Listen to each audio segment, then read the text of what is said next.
Hi, my name is Francis. As you can imagine from my photo, I was a commercial diver who practiced this exciting profession for almost 47 years. I have been retired since 2013, but since then I have kept up with everything that's going on around commercial diving, and this is how, like many, I learned about the sad diving incident that took place in Trinidad and Tobago in 2022. Since that day, many videos describing the accident have been published on social media. I must admit that some are extremely well done, others are much less. But the problem with these videos is that they give us just a vague view of the event, and unfortunately, almost all of them contain a lot of mistakes and wrong information, which for a former professional like me, shocks me a little. So that's why I took the liberty of making this video, to show you a more realistic version that corresponds to the real facts. As you will see, I have absolutely no YouTuber skill, but what you are about to see should be enough to give you an overview of what happened on this site. I therefore suggest that you follow me in the description of this accident, which I remind you, took the lives of 4 divers. One last thing, to avoid you to bear my horrible Belgian accent, I took the liberty of borrowing my friend Andrew's voice on the artificial intelligence. I beg you to forgive me. Now, first of all, to allow you to fully understand what happened that day, let us first return to 2021. That year, the Paria Fuel Trading Company Limited noticed that there was a leak on one of their underwater pipeline risers that connects berth 5 to berth 6. To mitigate the risk of pollution, a temporary repair was put in place. But as such a repair is nothing more than a plaster cast on a wooden leg, Paria launched a call for tenders that had for name change-out section of subsea riser and tie-in piping on ceiling number 36 at berth 5 and 6. This 30 inches pipeline is 365 meters or 1,200 feet long and has a small 0.57% upward slope, which means then the berth 6 elbow is lower than the one of berth 5.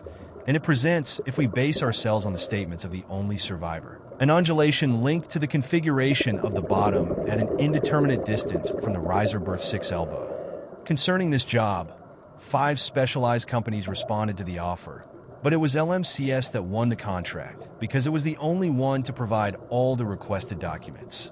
It must be said that this diving company had a slight advantage over the others because in June 2020 it carried out almost the same type of intervention on the opposite riser of that same pipeline.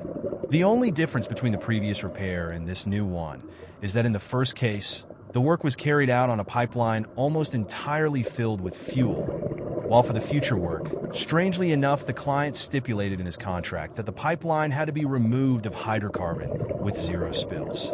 The repair work on this riser begins on the 18th of January 2022, and to comply with the contract, LMCS begins to drain the 1247 barrels or 198 cubic meters of oil that are present in the pipeline. The complete drainage made by air blowing from berth 5 to berth 6 lasts a few days, and finally on Friday, February 4th, the line is drained. 2 plugs are put in place on the Sunday, February 13th.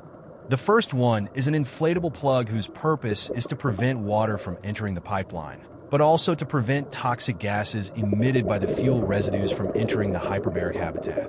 While another mechanical plug is also put in place above the first one to prevent possible molten projections from falling on it and piercing it. Once these plugs are in place, the underwater work can begin. The work that's to be done consists to firstly cut the riser and remove the damaged part. Then, the surface of the cut has to be ground to make it perfectly flat, and so permit the welding of a new flange. Once this is done and the weld approved, the divers can then connect the new riser section. As you can imagine, even for a diving company, performing these complex tasks underwater would probably not achieve the level of quality required by the contract. This is why the diving company chooses to do this work in a hyperbaric habitat in which the personnel can work dry. This very old diving technique with a hyperbaric caisson that allowed a work in a dry atmosphere was invented in the 16th century and grew up in the 17th and 18th centuries. The type of works that can be done with such an habitat is wide, and even today it is still used quite regularly by certain companies. Because in addition to the work quality, it also allows for easier work since in the majority of cases, the divers can remove their equipment. All the tasks are carried out without any problems and are scheduled to be completed on February 25th. Early in the morning of that day, The diving team has a safety meeting to discuss the final work that has to be done and the risks it could generate. Strangely enough, the Delta P risk wasn't mentioned. The work of this last day included, among other things, the removal of the blind flange that had been placed on top of the riser, the removal of the mechanical plug, and the control of the weld that was carried out a few days earlier. Once this control test completed, the divers should then have connected the riser extension and then leave the habitat and return to the surface. The rest of the procedure would then have consisted to depressurize the habitat, remove the habitat, and finally deflate the plug and remove it. We know that unfortunately the divers did not follow the planned procedure, but instead, for reasons of ease and comfort, they chose to use their 2020's procedure and remove the plug from inside the habitat before connecting the riser extension. The rest of this video will illustrate what the consequences of this action were. In the initial situation, it can be seen that the pressure inside the habitat is equal to the absolute pressure of 1.45 bars. The pipeline is at the atmospheric pressure, and the berth 5 riser is sealed by a blind flange.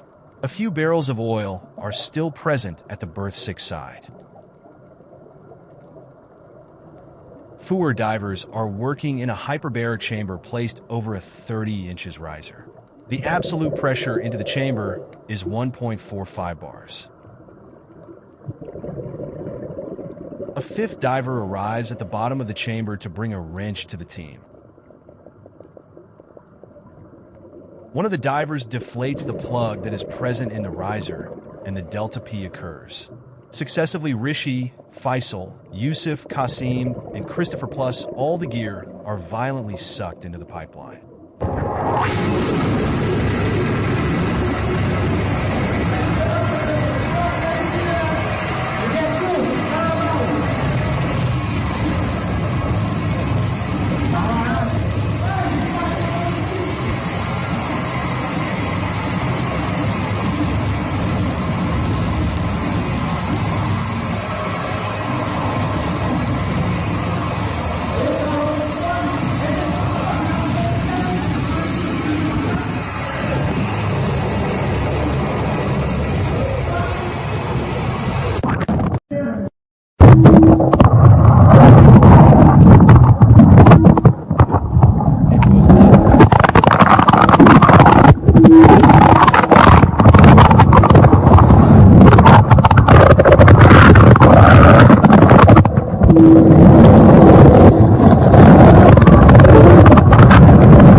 The pressures inside the pipeline have balanced, and the Delta P event is over.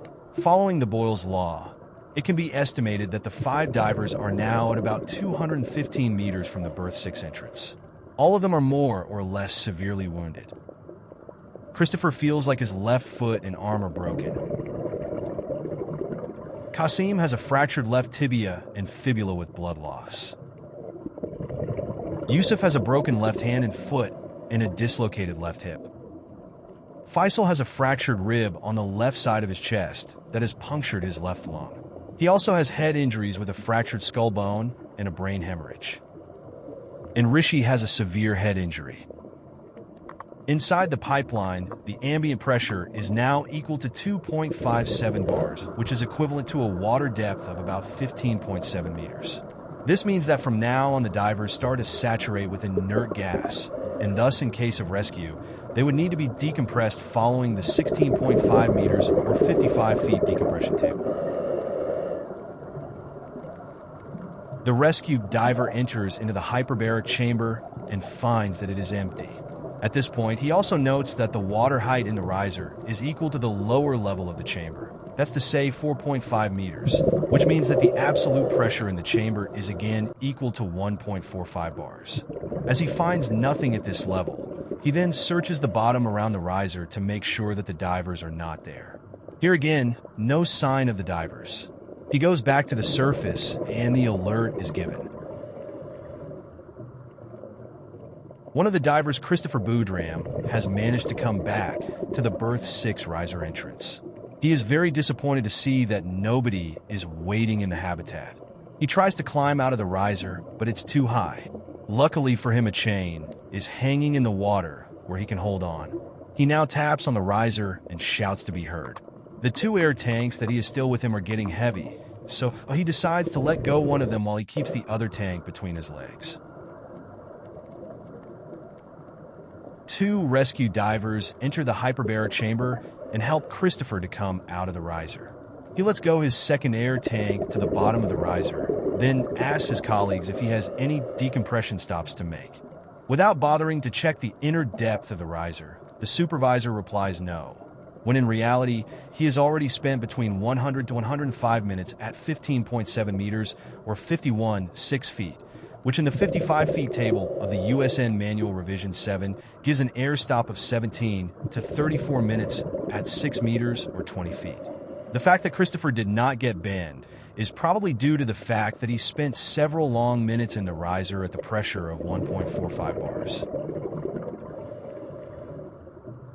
Christopher is recovered on the surface, where he informs the team of the situation inside the pipeline, emphasizing the fact that his 4 colleagues are injured but alive. He describes that 3 of them are in a large air pocket, and that Faisal, who followed him, is waiting in a second smaller pocket closer to the elbow of the riser. Following the information provided by the survivor, the surface crew prepares the short hookah that's present on board of the barge.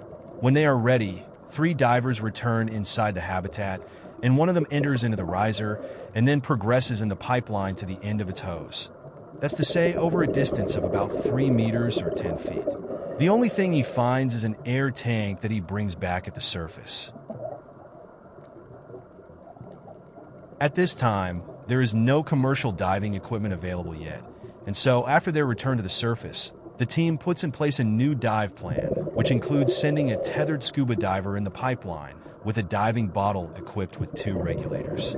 The 3 same divers are back in the habitat with their scuba gear, and one is ready to dive inside the pipeline. But at the last moment, he feels that his assistant is not in a condition to assist him properly. So he decides to abort the dive and wait for commercial diving equipment to arrive. Another commercial diver arrives on the site with his commercial gear and a 91 meters or 300 feet umbilical. Another dive plan is redone, in which it is planned to send a commercial diver down the pipe until he reaches a missing diver. He would then tie a rope to him and let the chamber attendants pull him. In the dive plan, it is not specified how the injured diver was going to be supplied with air. Around that same hour, bangs are heard near the berth 5 riser. Apparently, as you will hear later, these bangs are given by Rishi, who, despite his injuries, seems to have decided at some point to leave his other 3 colleagues and crawl into the pipeline towards berth 5. During his progression, he passes over the plug and continues to crawl up the riser elbow. One can imagine the difficulty of this progression, because it is in this last pipeline section that the greatest amount of residual oil has been pushed by the plug. The client decrees a total ban on diving despite the arrival between 19 and 20 hours of 2 dive vessels with full commercial diving equipment and 1 small 1,200 diameter deck decompression chamber, which at that time isn't fully operational. The reason given by the client and the incident command team is that they believe that another delta P could still occur, and so they want to first inspect the integrity of the pipeline with a ROV or a crawler before allowing divers in again.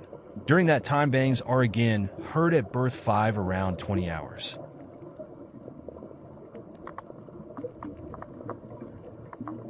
Upon request from the dive company, the incident command team authorizes divers to install the berth 6 upper riser extension to prevent possible filling of the riser in the event of a failure of the compressor.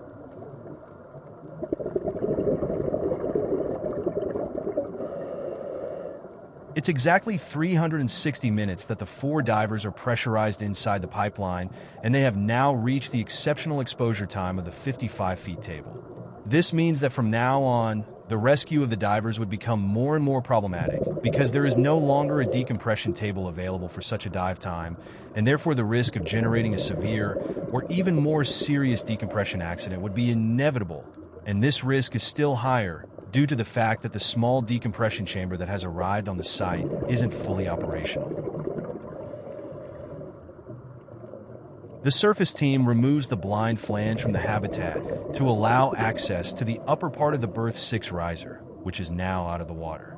The removal of this cover has the effect of reducing the absolute pressure in the pipeline by more or less 0.2 bars. But from now on, it also prevents any eventual decompression stop to be made in the hyperbaric chamber. A first video inspection is made inside the berth 6 riser with a Borescope camera. During the descent of the camera, the starting signal for the depth display is given at the upper level of the habitat entry tube. The passage in the water indicates 20 feet or 6 meters. When the camera reaches the bottom of the riser, the distance indicates 69 feet or 20 meters 70. The camera is then pushed horizontally to the distance of 88.8 feet or 26 meters 70, which corresponds to a horizontal distance from the elbow of 25.6 feet or 7.7 meters. There, the camera blocks against the second air tank dropped by Chris, and it cannot go any further. The camera is taken back at the surface, and the team is now waiting for the arrival of a new camera mounted on a crawler.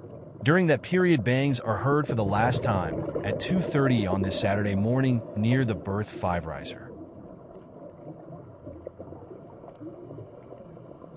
A crawler has arrived and is ready to intervene from the berth 6 riser side. As it progresses into the horizontal section, the crawler encounters the same scuba tank. The craft tries to push the bottle away, but the progression is difficult, and within the next half hour, the air tank can only be pushed to a distance of about 106 feet, that's to say 32 meters from the riser's elbow. Then, after several unsuccessful attempts and seeing that the crawler cannot advance further, the command team decides to send the machine to the other side of the pipeline and authorizes the diving company to remove the berth 5 riser blind flange. The blind flange of the berth 5 riser is removed around 5:45. Nobody seems to realize it, but the consequence of this action has the effect of lowering the water level by about 11 meters in the berth 6 riser, and thus at the same time displace this mass of water in the pipeline, but also and above all to completely and quickly drop the 2.3 absolute pressure that reigned in the pipeline to the atmospheric pressure. Decompressing these poor 4 divers who had been confined into that pressurized pipeline for about 14 hours. In less than an hour sealed their fate, and from there nothing more could have been done to save them alive. The crawler goes down into the berth 5 riser, but once on the bottom, it can only progress a few meters behind the elbow due to the presence of oil. The machine is removed and brought back to the office for a complete cleaning. After that, nothing much visible happens on the construction site. In the offices, there is a heated discussion about what should be done. Paria asks LMCS to redo yet another dive plan, which will also be refused. Finally, on Sunday morning, the crisis committee decides to change the rescue operation into a recovery operation. Several methods are proposed, but finally the one that prevails will consist to completely fill the pipeline with seawater and then pressurize this water from the berth 5 riser. This should allow the divers and their equipment to be driven towards riser berth 6. To facilitate the recovery, it is planned to erect scaffolding framing around the opening of the riser. But for making this possible, the hyperbaric habitat must first be removed. The removal begins in the morning, but unfortunately bad luck seems to be on the diving company's side, because during the afternoon of February 27th, the crane cable breaks during lifting and the habitat falls on the bottom of the seabed. Fortunately this time, there is no casualties. The scaffolding framing is erected around the berth 6 riser entrance, and protection tubes are built all around to avoid losing the bodies. The filling of the pipeline with seawater starts around 15 hours, and it will last until the next morning. During that maneuver, the bodies and the equipment are slowly pushed towards the berth 6. The pipeline is full with water, and the pumping under pressure from berth 5 is started. But rapidly, there are some leaking problems in the hoses, and it is decided to change them with stronger ones. During the hoses replacement, a new pipeline inspection is made with the crawler from the berth 6 side. It permits to see that the air tank has come closer to the riser elbow by about 6.9 meters or 23 feet. The new hoses are installed, and pumping under pressure is resumed. 240 seconds later, the first air tank is expelled from the riser.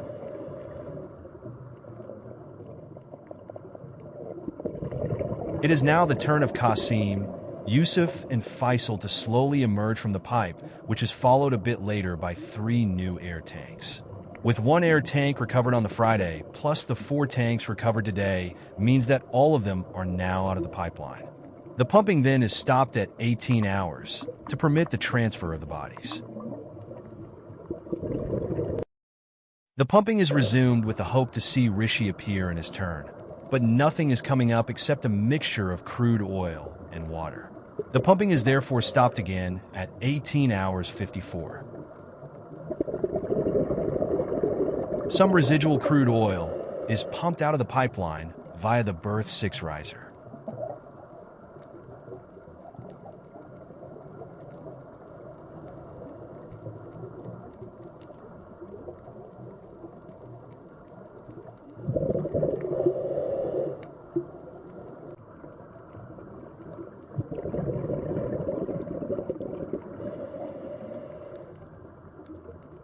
The crawler is again lowered into the berth 6 riser.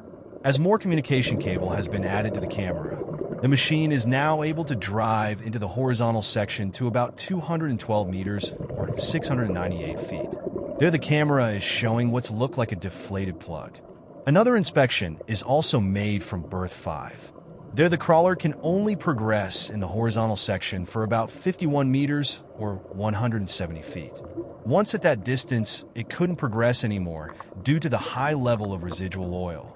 Thanks to that last inspection, it is now certain that the last diver must be lying somewhere into the pipeline between the distance of about 213 meters or 700 feet and 314 meters or 1,030 feet from the berth 6 elbow. After some more hours of brainstorming, the incident command team decides to use a pig to push the water inside the pipeline.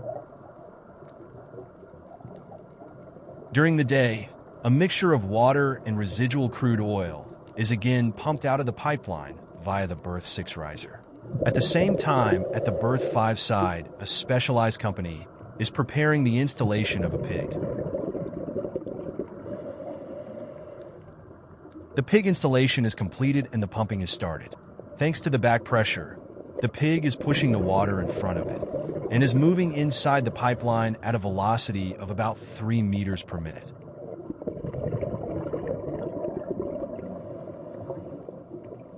The plug, the Gopro camera with a head mount strap belonging to Qasim Ali Jr., which contains 30 minutes footage, and finally Rishi, the 4th diver, are expelled from the riser.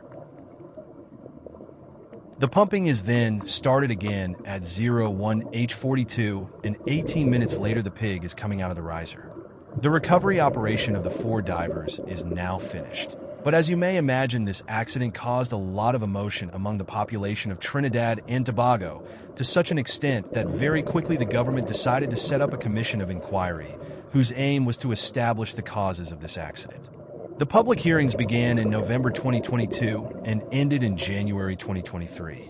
During these days, a lot of involved people were heard, and thanks to their testimonies, the Commission was able to write a final report. Based on this report, the hearings, and the many documents published at that time, it can be said that the main cause of this dramatic incident was due to the lack of knowledge of all parties involved. That is, the diving company, the divers, and the client of this type of hazard.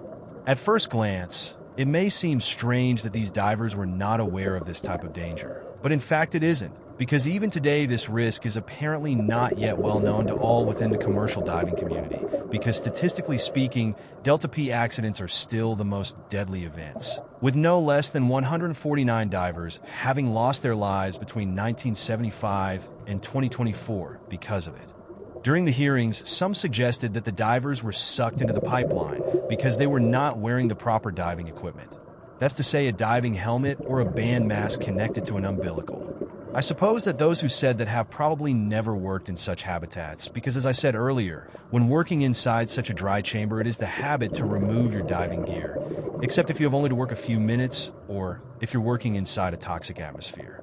Personally, I'm totally against the use of scuba diving gear during commercial diving operation. But in this present case, and at contrary to what is written in the final report, this wasn't a scuba operation because we have seen that these men were not diving, but instead they were working inside a dry hyperbaric habitat, and therefore their scuba gear was only used during less than a minute to reach that chamber.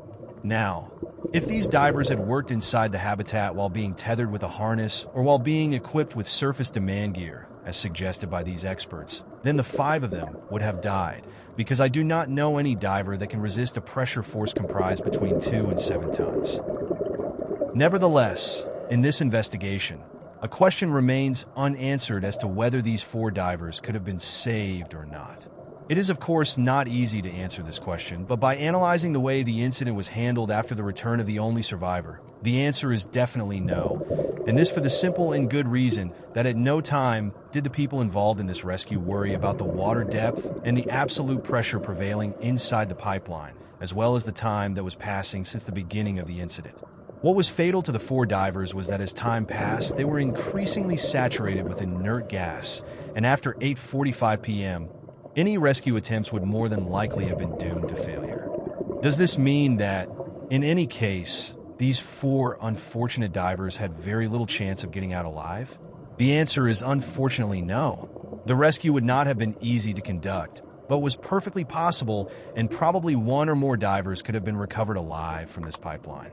Explaining how to do it would be far too long to list in this video, but for those who are interested, the description of the rescue procedure will be published in the comments. That's it for the story. For those of you who are still here, thank you for listening to Andrew throughout this video. And for all my commercial diving friends, as our famous colleague John Carl wrote always says, dive safe.